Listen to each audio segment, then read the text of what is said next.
Now, for decades, there have been allegations about how Eugenio Pacelli, better known as Pope Pius XII, collaborated with the Nazis before and during World War II.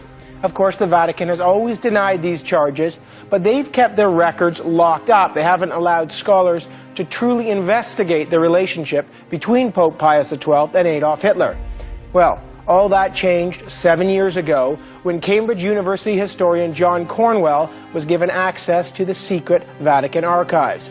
Indeed, Cornwell himself hoped that the rumors about Nazi collusion were untrue. But to his horror, he found the opposite. Document after document proved that Eugenio Pacelli, the man who became Pope in 1939, stands as a monumental moral failure. A man more concerned with centralizing church authority than with the murder of millions of people. A man not only complicit with the rise of the Nazi Party, but according to Cornwell, a man whose silence about the fate of the Jews betrayed a deeply embedded anti-Semitic attitude.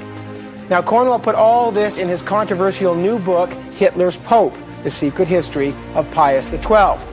And naturally, the Roman Catholic Church has strongly denied the claims of anti-Semitism, and some have even criticized Cornwell's scholarship. Well, I spoke to Cornwell recently and began by asking him about Pacelli's work in the 1930s in Germany, where he negotiated the now infamous treaty between the Vatican and Hitler's regime. Well, first of all, why did he go to Germany? Why was he sent there?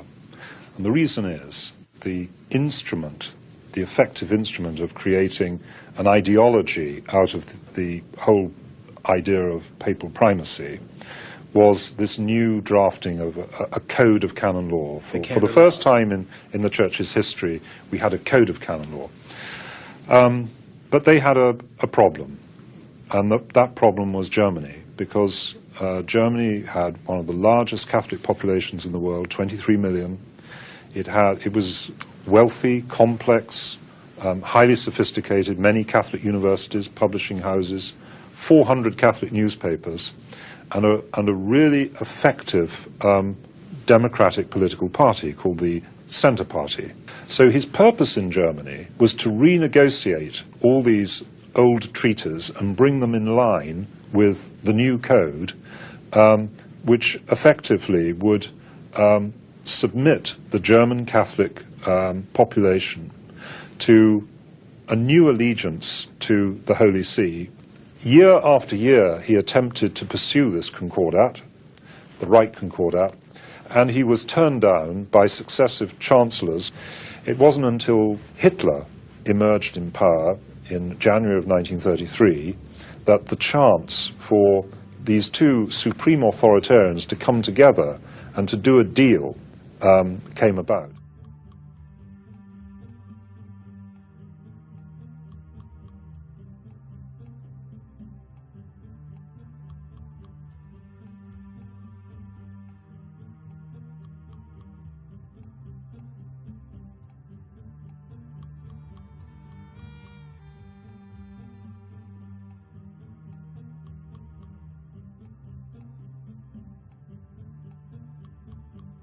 Now, why would a pope make that deal? Why would they withdraw Catholics from the political field? Pacelli, even before he became pope in relation to Germany, did not trust Catholic democracy. They did not like Catholic parties because they couldn't control them and because they thought that it might introduce democratization by the back door into the church itself. And what were they afraid of? Why was democracy such a thing to fear for the church? Well, they thought that it was uncontrollable, that's the first thing. But secondly, they really did view democracy as a precursor to socialism, which of course was a precursor to communism. Once the Concordat is signed, Hitler is joyous, but so is Pacelli.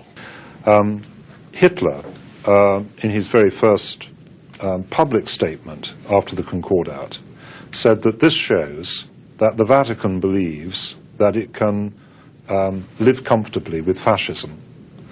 That it almost blesses the fascist project. His great statement immediately after Hitler's, he states quite clearly that the triumph is actually the church's, because what the Concordat means is the acknowledgement by the German state of the right of the Holy See to impose canon law on all German Catholics. We see this powerful Catholic Church withdrawing from all social and political action, which includes the voluntary disbanding of the Centre Party after having voted for the Enabling Act, which gave Hitler his dictatorship. That was all part of the deal. We can now see, as we tell the narrative, I believe for the first time in a general work of history, that the price of this concordat, the price of this deal, was that the Catholic Centre Party, under the encouragement of Pacelli, should vote Hitler into his dictatorship and then voluntarily disband itself with the blessing of the Holy See, the Vatican, which is why so many Catholics after this went in their hundreds of thousands into the Nazi Party.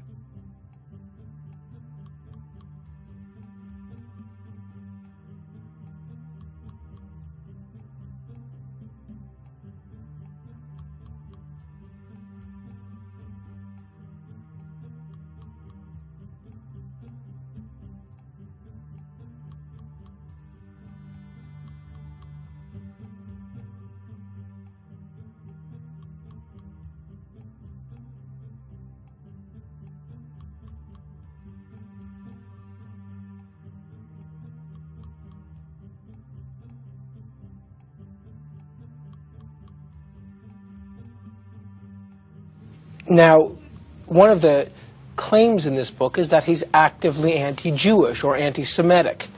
He wrote the following passage during his time in Munich when he witnessed the Bolshevik uprising. Now, the Bolshevik uprising, just to remind people, many of the leaders were Jewish. And he wrote about seeing these Jews things like this. An army of employees were dashing to and fro, giving out orders. And in the midst of all this, a gang of young women of dubious appearance, Jews like all the rest of them, hanging around in the offices with lecherous demeanor and suggestive smiles. Throughout it, he calls them pale, dirty, drugged eyes, vulgar, repulsive, with faces that are intelligent and sly. Stereotypical anti-Semitic contempt, as you call it. Yes.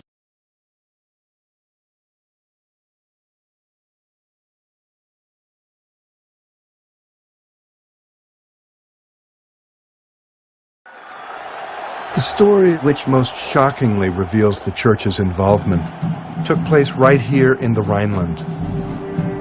Within 2 weeks of Adolf Hitler coming fully to power in March 1933, Cardinal Eugenio Pacelli, the Vatican foreign minister, sent him warm greetings. Treaty negotiations began between Pacelli and Hitler's vice-chancellor, Franz von Papen. In July, they signed the so-called Reichskonkordat, and the Vatican became the first foreign power to enter into a bilateral treaty with Hitler. Only a few days after signing the treaty for Hitler, von Papen represented the Führer at the unveiling of the robe in Trier. The robe that would not be shown again until 25 years later. The same robe that had come into the Gospels as proof that the Messiah had come. That robe had become the center of the celebration of the Church's treaty with Hitler. Over the next 3 weeks, more than 2 million pilgrims poured into Trier to see the robe, now the symbol of this alliance between church and state. Cardinal Pacelli went on to become Pope Pius XII. While it may be unfair to call him Hitler's Pope, it's not too much to call him Hitler's Cardinal.